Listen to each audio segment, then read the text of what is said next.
on top of that, and it was kind of soulful or a little Motowny or something, but he kind of sang like a mix between Lenny Kravitz and Axl Rose with the little Tom Petty sprinkled in there just for fun. So he sounded great. He was a great singer. Um, Great band. And so we ended up doing a bunch of gigs, recording some in their studio. And he also had Dave Jordan, who was a big producer, produced Social D, produced a bunch of big bands. I don't know, maybe Jane's Addiction or some shit. Bunch of bands, big bands.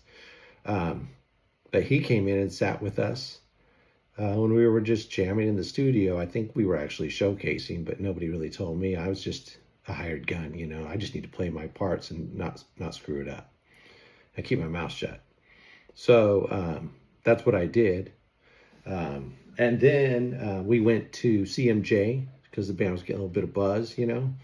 CMJ is a festival in New York. So I'm going to college, and then I'm, you know, taking a flight to New York to just with my pedals and a guitar in each hand so that I can do this gig because they said, yeah, we're playing New York. Okay. So we did that, came back home. Things are going pretty good for them. And it got to the point where I was about to transfer into Chapman University because I had my general ed done. And I decided to study business. So I was going to have to go full time because Chapman ain't cheap. So I was going to go full time to try to knock it out in a couple of years and be done with college. So I left the band, you know, as great as they were.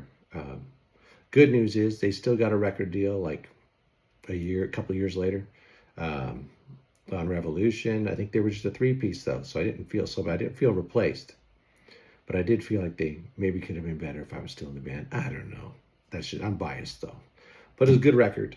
And then, but the moral of the story is I was learning from these guys. I can't take anything away from Silverjet. Like, great band.